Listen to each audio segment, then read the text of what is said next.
재미난 얘기를 하나 하면서 말씀을 시작할게요. 옛날 얘기입니다. 박만득이라고 하는 백성이 고깃간을 운영하고 있었습니다. 근데 어느 날 두 양반이, 그때 양반이 있고 뭐 천민이 있고 뭐 평민이 있고 그럴 때였죠. 두 양반이 고기를 사러 왔습니다. 근데 그중 한 양반은 습관대로 이 만득이라는 사람한테 야 만득아 고기 한 근 다오라고 명령하듯 말을 했습니다. 만득이는 네 하고 고기를 한 근 내주었습니다. 그런데 다른 양반 한 사람은 뭐라고 이야기하냐면 박서방 고기 한 근 주게, 그들이 부드러운 성으로 말을 했어요. 그런데 그 고기는 그러니까 만득이가 그 두 번째 양반에게 준 고기는 언뜻 봐도 앞서 산 양반의 것보다 컸을까요? 작았을까요? 컸을 거예요. 똑같이 한 근이라고 말했는데 차이가 크게 나자 앞에 양반이 화가 나서 따졌습니다. 야 이놈아, 같은 한 근인데 이 양반 것은 크고 왜 내 것은 이렇게 적으냐라고 이야기하니까 만득이가 당연하듯이 이렇게 말을 했습니다. 손님 것은 만득이가 자른 것이고 저 손님 것은 박서방이 자른 것입니다. 무슨 얘기인지 이해가 되십니까? 먼저 산 양반은 만득이를 상놈이라고 하대했습니다.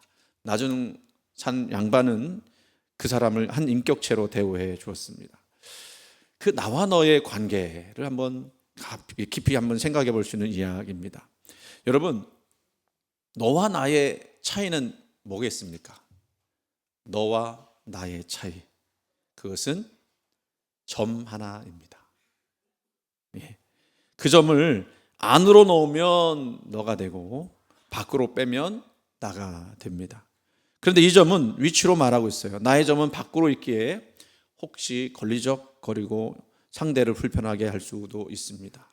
그 점은 이렇게 표현할 수 있을 것 같아요. 나의 고집, 나의 아집, 나의 교만, 이런 것. 너의 입장이 되려면 그 점을 안으로 넣어서 상대방을 불편하게 하지 않게 하는 거라는 뜻입니다. 나라는 단어의 점이 안으로 들어가 너라는 단어가 되듯이 나를 깊숙이 안쪽으로 넣어야 너로 변할 수 있다라는 거죠. 나를 버리고 속 깊이 감싸 안을 때 남이 아닌 님이 되고 나가 아닌 너로 변할 수 있습니다. 여러분의 나는 어떠하십니까? 상대방 너에게 친절하십니까? 사실 우리가 사는 시대에서 과잉적으로 친절을 베풀기는 쉽지 않습니다. 왜 그럴까요? 나라고 하는 그 점 하나가 너무 강하기 때문입니다. 나가 부드러워야 너에게 잘할 수 있습니다. 어떤 때는 나를 십자가에 못 박아야 너를 인정할 수도 있습니다. 이 이야기는 단순히 인간관계를 말하려고 드린 이야기가 아닙니다. 나와 하나님 사이도 생각해 보고자 드리는 것입니다. 나를 내려놓아야 하나님이 내 삶에 들어올 수 있습니다. 나의 밖으로 나온 한 점 때문에 하나님을 막고 있는지도 모릅니다. 지난주 말씀 기억하십니까? 우리가 하나님의 뜻에 우리 삶을 조정하지 않으면 결코 하나님과 동행할 수 없다. 그것이 주제였습니다. 몇몇 분이 그 말씀을 듣고 자신의 삶에서 고쳐나가야 할 것을 찾기 시작한 것 같아요. 말씀을 더욱더 열심히 읽기로 작정했고, 또 어떤 분들은 보니까 새벽 예배에 그동안 참여 못했는데 참여하기도 합니다. 참 귀한 변화입니다. 우리 성도들 모두가 이런 변화를 거쳐 놀라운 예수 그리스도의 은혜와 사랑에 참여하는 교회가 되기를 간절히 소원합니다. 그런데요, 사실 그렇게 하려고 해도 그게 쉽지 않은 분들이 있을지 모릅니다. 저부터도 사실 오늘 말씀을 준비하고 이 앞에 서기 전까지 얼마나 기도했는지 몰라요. 나도 아직 준비가 안 된 부분이 있는데 이 말씀을 이렇게 전해야 됩니까? 여러분, 우리는 무언가 매여 있는 사람들 아닙니까?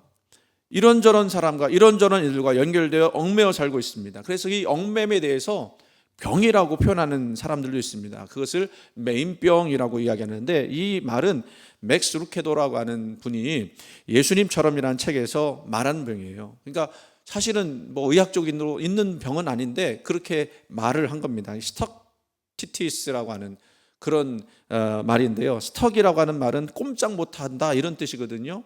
그다음에 그 뒤에 있는 이티티스는 그냥 아무 말에나 붙이는 그냥 무의미한 어미 정도로 생각하면 돼요.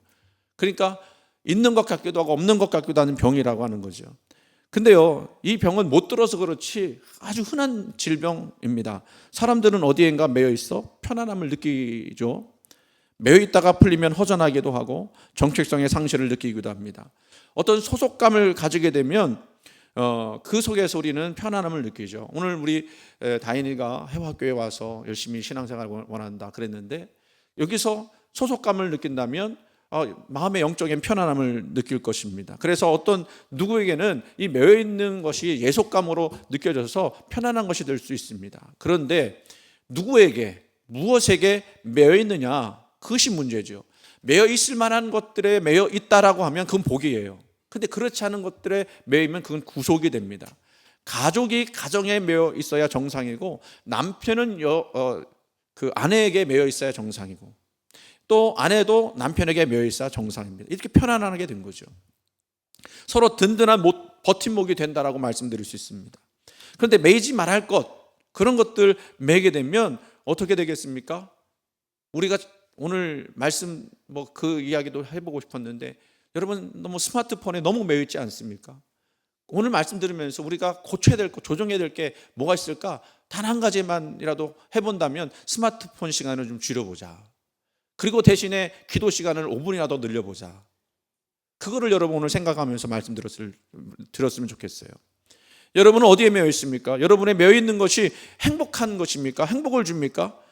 우리가 정말 행복한 것은 어디인 줄 아십니까? 영적으로 우리 그리스도와 함께 매일 때, 다시 말해서 예수 그리스도를 나의 구주로 영접하고 그 길을 갈 때에 그 진리 안에서 살게 되면 우리가 깨닫지 못했던 참 생명, 영원한 생명의 주인공이 되는 거예요. 여호수아 마지막 장에서 이렇게 백성들한테 염려하는 마음으로 이렇게 이야기합니다. 섬길 자를 오늘날 택하라. 여호와만 섬기라. 오직 나와 내 집은 여호와를 섬기겠노라. 여러분, 이것은요, 나라고 하는 그 한 점을 내려놓고 자신의 삶을 드려야 한다는 선포예요. 결단이고 순종이죠. 그리고 하나님 중심으로 항복해야 한다는 뜻입니다. 오늘 본문 말씀 12장 2절 말씀을 먼저 보면, 하나님의 선하시고 기뻐하시고 온전하신 뜻이 무엇인지 분별하도록 하라 라고 말씀하고 있어요. 하나님께서 선하게 보시는 거, 그리고 하나님께서 기뻐하시는 거, 그것이 무엇인지 분별하고 그 뜻대로 순종하며 살라라고 하는 뜻입니다. 신앙생활 한다는 것은요, 그래서 하나님 중심으로 말씀을 따라 살아가는 것입니다. 근데 그 말은 하나님께 항복하고 순종하고, 또 순종해라는 말보다 좀 더 센 말씀 한다면 복종이라고 하는 말로 우리가 나가야 한다는 거예요. 항복한다는 게 슈렌더라고 하는 그 영어 표현이 있죠. 이거는 어떤 표현이냐면 하나님께 모든 것을 맡겼습니다, 나는 없습니다라는 뜻이에요. 여러분, 전쟁터에서 요즘 우크라이나하고 러시아하고 싸우는데 북한 병사들이 막 들어갔다 그러는데 항복을 하잖아요. 항복하면 포로는요, 자기가 없어요. 그냥 시키는 대로만 하는 것입니다. 근데 그건 구속인데, 우리 하나님께 항복한다고 하는 것은 하나님 영광을 위해서 내 모든 것, 즐거움, 특권을 포기한다는 뜻이에요. 그런데 그걸 포기하니까 하나님은 더 귀한 것으로, 더 아름다운 것으로 주시겠다라고 말씀하는 거 아닙니까? 사실 여러분, 우리 시대에 항복한다, 복종한다는 말은 잘 쓰지 않습니다. 남녀가 평등하고 위아래가 평등한데 무슨 복종이 있고 항복이 있겠습니까? 근데 그럼에도 불구하고 우리 안에 어떤 마음이 있는지 아십니까? 내가 승리자가 되고 싶은 거예요. 내가 이기는 자가 되고 싶은 거예요. 그 얘기는 무슨 얘기냐면 내가 높아지고 싶다는 얘기거든요. 그게 우리만 그런 게 아니라 예수님 시대의 제자들도 그랬고 그 가족들도 그랬고 오늘 우리가 사는 모든 사람들 대부분이 그렇습니다. 이것을 내려놓기라고 하는 것은 쉽지가 않아요. 그래서 우리가 추구하는 게 뭡니까? 더 좋은 학교, 더 좋은 학군, 더 좋은 직장, 더 좋은 집, 더 좋은 차, 이런 것들을 우리가 찾지 않습니까? 물론 그것이 나쁘다는 건 아닙니다. 근데 거기에 매여 있으면 안 된다는 거예요. 오늘 우리가 그것에 자유할 수 있는 방법 뭐겠습니까? 우리 자신을 하나님께 완전히 내어드릴 때, 하나님의 진리가 우리를 지배하게 될 때 우리는 행복하게 되는 거예요. 새벽기도에 들어오신 분들은 지난주 새벽기도 때 복에 관한 말씀 기억하실 겁니다. 복에는 두 가지가 있다고 그랬어요. 하나는 바라크라고 하는 히브리어, 하나는 아쉐르라고 하는 히브리어인데, 바라크라는 복이 어떤 복이냐면 복 전체를 총괄하는 복이에요. 그건 물질의 복, 건강의 복, 우리가 말하는 복도 표현하고 또 하나님께 나아가는 복도 표현되어 있어요. 그래서 이 복을 하나님은 그 사랑하는 백성들한테, 하나님이 사랑하는 자들한테 부어주시는 거예요. 아브라함이 이 복을 받았고, 이삭이 이 복을 받았고, 야곱이 이 복을 받았고, 요셉이 이 복을 받은 거예요. 나중에 다윗도 이 복을 받은 거죠. 그런데 이 복이라고 하는, 이 바라크라고 하는 이 단어가 참 특이합니다. 명사로 쓸 때는 복인데 동사로 쓸 때는 어떤 표현이냐면 무릎을 꿇다, 축복하다, 복을 주다, 찬양하다. 맨 앞에 무릎을 꿇다가 맨 앞에 나와요. 참 희한하죠? 우리 하나님께서 주시는 복과 무릎을 꿇다라는 것이 같은 의미로 같은 단어에서 사용되어진다. 여기서 우리는 하나님이 주시는 복이 어떤 것인지를 알 수 있어요. 무릎을 꿇는 것과 축복이나 복을 받는 것은 밀접한 관계가 있다는 거죠. 여러분, 무릎 꿇는 것은 무엇을 상징하는 것일까요? 무릎을 꿇는다. 여러분, 언제 무릎을 꿇습니까? 기도할 때 무릎 꿇죠. 기도할 때. 여러분, 기도할 때 무릎 꿇으십니까? 기도하는 것입니다. 자, 그러니까 이 복은 어떤 사람에게 주는 것이냐? 기도하는 자에게 복을 주시는 거예요. 하나님께 무릎을 꿇고 기도할 때, 그 무릎을 꿇는다는 건 뭡니까? 나 자신을 다 드립니다라고 하는 그런 뜻 아니겠어요? 이게 실제로 역대하 6장에 보면은 솔로몬이 성전을 만들고 봉헌할 때 그 놋대를 만들거든요. 놋대 위에 솔로몬도 무릎을 꿇고 기도해요. 그때 쓴 단어가 바로 바라크라고 하는 단어죠. 그리고 하나님께서 이렇게 해주신 것에 대해서 감사할 뿐만 아니라 이제는 그 백성들한테, 여기에 성전을 향해서 기도하는 백성들한테 복을 주시옵소서라고 기도를 해요. 근데 그 복이 이 백성들이 다 끝나고 돌아가는 그때에 내려졌습니다. 그래서 이 복이 그들의 일상생활에서 실현되었어요. 또 아브라함의 늙은 종이 이삭의 새 신부를 구해오라는 주인의 부탁을 받고 그 하란 나홀의 성에 이르러서 그 성 밖 우물 곁에 낙타를 무릎 꿇게 했어요. 여기서도 쓰인 단어가 바라크라고 하는 단어인데, 그리고 기도했습니다. 무릎 꿇게 하고 기도했어요. 가만 보니까 그 본문에는 나와 있지 않지만 이 종도 같이 무릎을 꿇고 기도했을 것이 분명합니다. 그래서 그 기도가 끝나자마자 어떤 일이 벌어졌느냐면 그가 기도한 대로 응답받게 돼요. 바로 리브가를 만나게 되죠. 그리고 주님 앞에, 그 가족 앞에 나오게 되는 것입니다. 그럼 놀라운 이야기 아닙니까? 놀라운 이야기죠. 그렇죠? 놀랍지 않습니까? 여러분이 하나님을 위해서, 하나님을 향해서 무릎을 꿇고 기도하는 그 자체가 복이라고 하는 거 안 놀랍습니까? 놀라는 척이라도 좀 하면 좋은데. 또 무릎을 꿇는다는 것은 또 무슨 뜻이 있느냐면요, 아까 얘기한 대로 우리 제목대로 항복한다는 뜻이 있어요. 누구에게 항복한다는 겁니까? 하나님과 그 말씀 앞에 항복한다는 뜻이에요. 그 항복한다는 말을 우리에게 적용해 본다면 그것은 하나님께 예배드리는 거거든요. 이런 그 표현을 쓸 수 있을 것 같아요. 예수님이 사마리아 수가성 여인에게 말을 했습니다. 우리가 잘 알고 있는 말씀이죠. 아버지께서 참되게 예배하는 자들은 영과 진리로 예배할 때가 오나니 곧 이때라. 아버지께서는 자기에게 이렇게 예배하는 자들을 찾으시느니라. 그러니까 하나님이 사랑하는 마음으로 어떻게 예배드리라는 거예요? 영과 진리로 예배드리라. 그 앞에 순종하고 항복하고 순종해야 할 때 하나님은 그 사람들을, 영과 진리 앞에 항복하여 순종하는 자들을 찾으신다는 거예요. 그러니까 우리가 하나님 말씀 들을 때 그 말씀 앞에 부복하고 엎드려서 그 말씀대로 살아가기로 작정할 때 하나님은 그런 사람들을 찾으셔서 복 주시기를 원하신다는 뜻인 줄 믿으시기 바랍니다. 그래서 오늘 1절 말씀으로 다시 돌아가면요, 같이 한번 읽어볼까요? 그러므로 형제들아, 내가 하나님의 모든 자비하심으로 너희를 권하노니 너희 몸을 하나님이 기뻐하시는 거룩한 산제물로 드리라. 이는 너희가 드릴 영적 예배니라. 아멘. 여러분, 진정한 예배, 또 하나님께 기쁨을 드리는 예배는 어떤 예배일까요? 그냥 입으로만 찬양을 하고 또 입으로만 고백을 하는 그런 것이 아니라 우리 자신을 완전히 내어 드렸을 때만 가능한 거예요. 우리 찬양팀이 찬양을 하는데 찬양팀의 고백 하나가 뭔지 아십니까? 예배를 세워주시옵소서. 예배를 온전히 세워주시옵소서. 근데 여러분, 그 예배가 온전히 세워지는 건 다른 게 아니에요. 우리 마음과 정성을 다 들여서 내가 하나님 앞에 순종하겠습니다, 복종하겠습니다, 항복합니다, 이런 고백들을 하면서 드릴 때, 그때 그게 예배가 되는 거거든요. 근데 어떻게 그럴 수 있습니까? 하나님을 온전히 믿을 때 가능한 거예요. 여러분, 하나님은요, 나를 드리면 내 것을 포기하고 내 것을 갖지 않고 내 것을 주님께 드릴 때에 어떻게 하시는 하나님이십니까? 여호와 이레로 도우시는 하나님이에요. 예비하신 것으로 채우시는 하나님이에요. 그 하나님을 믿게 되면 우리는 그 하나님 앞에 정적인 항복, 전적인 복종, 전적인 헌신을 할 수 있게 되는 것이죠. 그래서 여러분, 히브리서 11장 6절 말씀에 이렇게 말씀하지 않습니까? 믿음이 없이는 하나님을 기쁘시게 못하나니 하나님께 나가는 자는 반드시 그가 계신 것과 또한 그가 자기를 찾는 자들에게 뭘 주신다고요? 상 주시는 이심을 믿어야 할지니라. 여러분, 내 인생이 왜 이럴까? 내 인생을 이렇게 빡빡하고 힘들까라고 생각할 때 이 말씀 기억하십시오. 하나님께 나아가는 자는, 또 그가 자기를 찾는 자들, 또 그가 계신 것을 믿으면 하나님은 나에게 상 주실 것입니다. 그 상을 내가 받게 하여 주옵소서. 그렇다고 하나님이 여러분들을 억지로 노예처럼 강제로 굴복시키려고 하시는 뜻일까요? 그게 아니죠. 하나님은요, 아담과 하와를 만드실 때 자유의지를 주었습니다.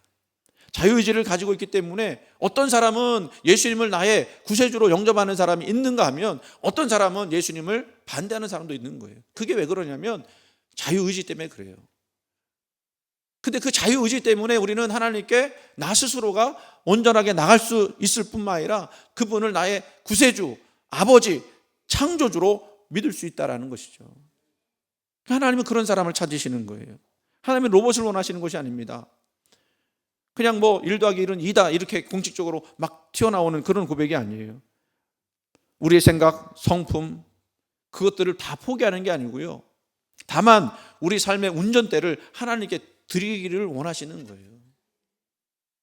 우리 삶의 길을 운전해가는 것은 내 지혜와 방법대로 되어지지 않더라고요. 그래서 주님께서 계셔서 내 삶의 길을 인도해 주시기를 바랄 때 우리가 오히려 더 편안하게 내 의지와 기쁨, 특권을 전부 포기했을 때보다도 더 항복하면 행복한 일이 벌어지게 되는 것이죠. 근데 그 항복을 여러분 어떻게 하면 좋겠습니까? 단순간에 항복이 이루어지는 게 아니고요. 항복은 시간이라는 개념과 연결해서 생각해야 하고 또한 연습이라는 면과 연결해야 합니다. 무슨 얘기냐? 쉽게 얘기하면 시간 속에서 연습이 되어져야 되는 거예요. 시간이 필요하다는 거예요.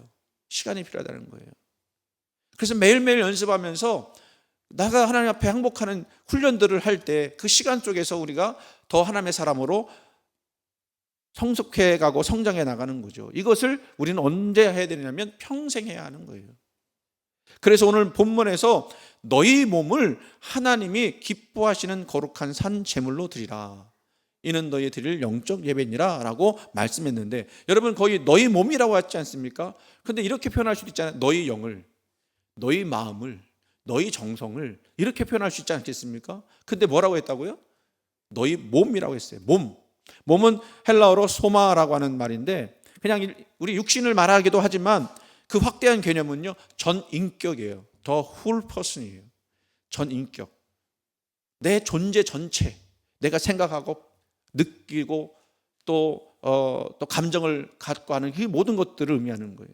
근데 이 몸은, 그러니까 이 성경에서 말하는 이 몸은 다른 사람들과 관계를 맺어가면서 육신을 가진 인간의 존재인 겁니다. 그래서 우리 삶의 어떤 현상들이, 어떤 목표들이, 어떤 그 원하는 것들이 우리 개인적인 삶 속에서 이루어지는, 체현되어지는 그 모든 것들을 우리는 몸이라고 이야기하는 거예요. 우리 주님은 그래서 성육신 하셨죠. 하나님의 높은 자리를 버리시고 이 땅에 인간의 몸으로 내려오셨어요. 왜 그래서 이 땅에서 이루시기 위해서. 그래서 너희 몸은 우리 자신 전부를 이야기하는 거예요. 인격 전체를 형성하는 모든 요소. 그래서 그것이 결국은 구체적인 삶으로 드러나는 거. 근데 여러분, 이 말이 의미하는 바가 뭐겠습니까? 너희 몸을 거룩한 산 제물로 드리라. 이 말은 뭘 의미할까요? 우리가 어느 한 부분만 하나님께 드릴 수 있는 게 아니라는 거예요. 물질 일부분만 드리고 시간 일부분만 드리고 나의 삶의 한 부분만 드리는 게 아니라 내 전체를 하나님께 드려야 된다라는 그런 명령인 것이죠. 여러분 한번 잘 생각해 보세요. 우리 바울이 얼마나 능력 있는 사람이었습니까? 바울이 근데 어떻게 되었죠? 처음에는 예수 믿는 사람들을 핍박했어요. 그런데 다메섹으로 가는 그 길에서 눈부신 빛을 보고 쓰러진 그 바울이 그 순간에 예수님께 항복하지 않습니까? 주여 주시니까 나는 네가 핍박하는 예수니라 라고 이야기할 때에 그 바울은 거기서부터 곧골아졌죠. 근데 여러분, 그 단 이례적인 사건 때문에 바울이 그렇게 훌륭하게 되었습니까? 여러분 그렇게 생각하십니까? 아, 바울에게는 그런 놀라운 능력이 있으니까 그렇게 변했지. 여러분에게도 그런 놀라운 순간이 있기를 원합니다만은 그 한순간에 놀라운 순간 그것 때문에 여러분들 다 변할 수 있을 것 같아요? 아니에요. 바울이 뭐라고 했는지 아십니까? 나는 날마다 죽노라 그랬어요. 매일매일 매 순간마다 세상 법대로 살려고 하는 자신을 쳐야 했다라는 거예요. 그건 저도 마찬가지고 여러분도 마찬가지입니다. 제가 처음에 말씀 나도 준비가 아직 안 된 부분이 있는데 말씀 전해야 될까요? 하나님 전하시라고 말씀하셨어요. 그리고 또 이렇게도 말씀하신 것 같아요. 오늘 많이 은혜 받을 거다. 바울도 그랬어요. 바울도. 여러분, 그래서 우리가 아까 항복이라고 하는 것은 시간이라는 개념과 연습이라는 개념이 합쳐져야 한다고 그렇지 않습니까? 그러니까 우리가 계속 그 시간 안에서 우리가 갖는 시간 안에서 항복하는 훈련을 하는 거예요.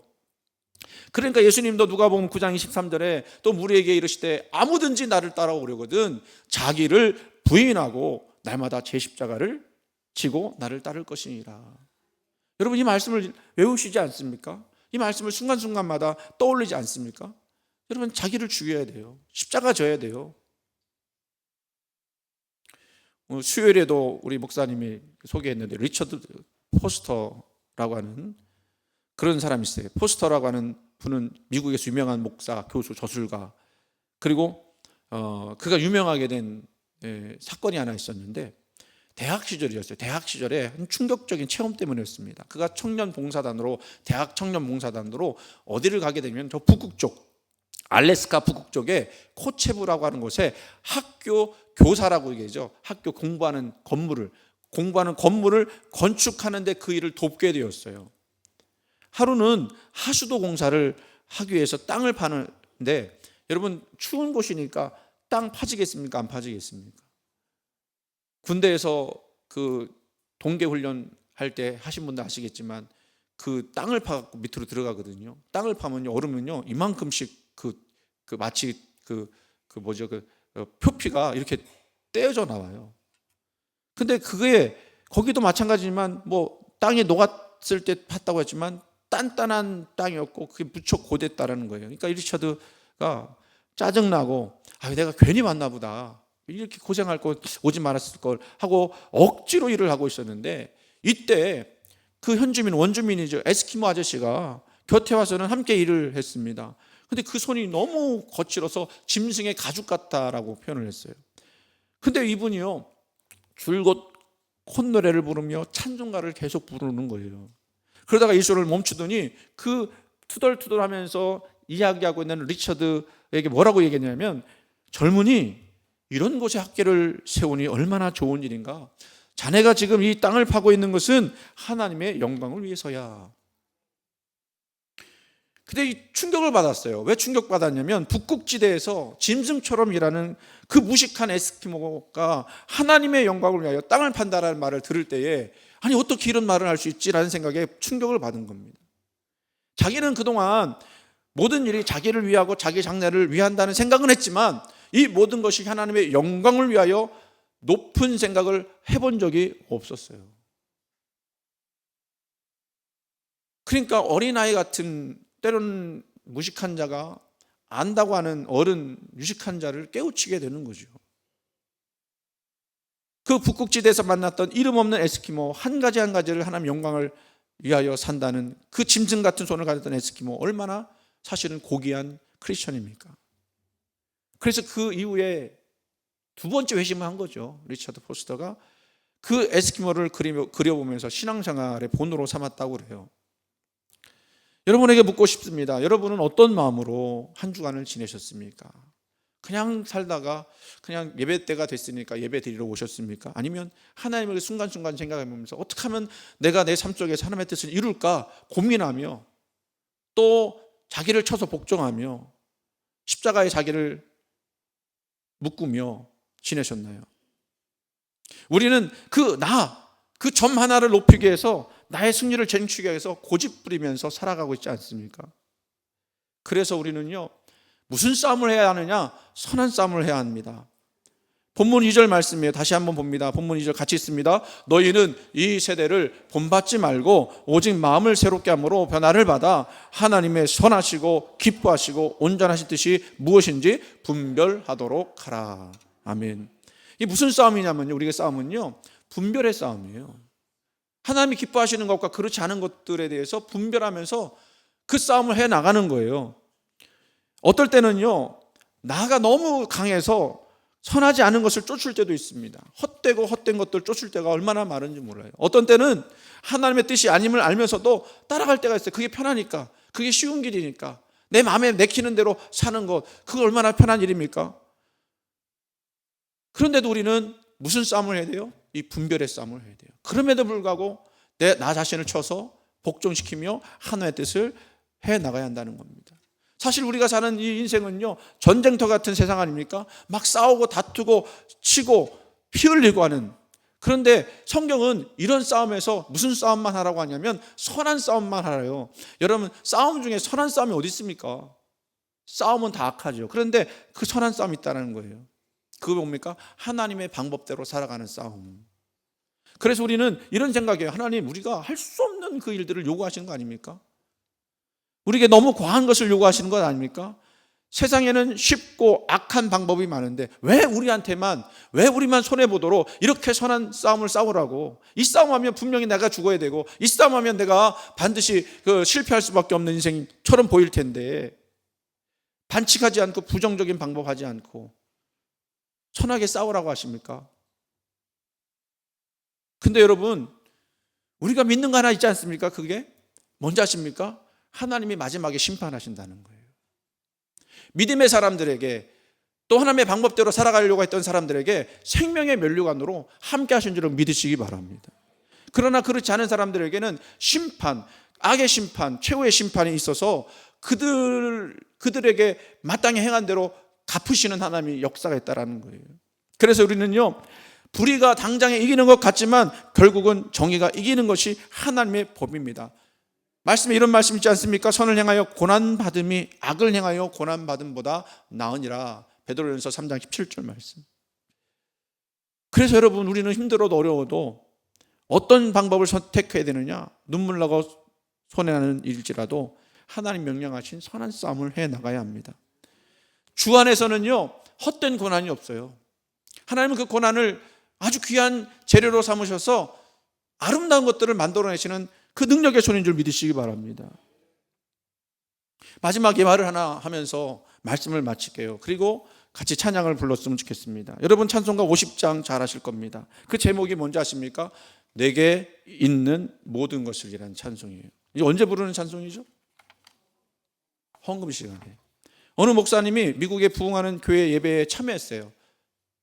그러니까 교회가 왜 부흥하는지 한번 보려고 간 거죠.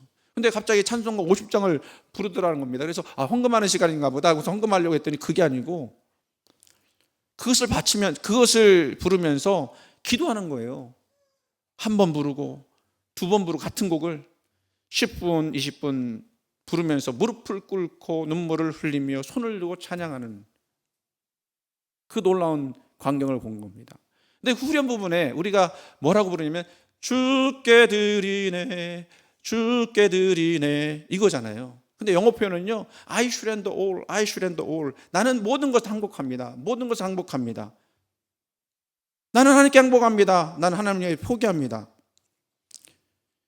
그 밤에 그 사람들이 이 찬양을 부르면서 후렴을 반복하면서 계속 눈물을 흘리고 찬송을 했습니다. 여러분, 살기 힘들고 어렵다고 할지라도 그래도 하나님 우리에게 이 세대를 본받지 말고 하나님의 뜻대로 살라고, 분별하라고 말씀하고 있어요. 그래서 이렇게 표현할 수 있습니다. 하나님의 영광을 위하여 나는 조정하고 포기하고 항복합니다. 여러분의 삶 속에서도 이 고백이 날마다 이루어지길 바라고요. 그래서 선한 싸움 가운데서 결국에는 승리자로 서시는 믿음의 삶, 승리의 삶, 합력하여 선을 이루시는 삶이 되기를 주님의 이름으로 간절히 축원을 드립니다.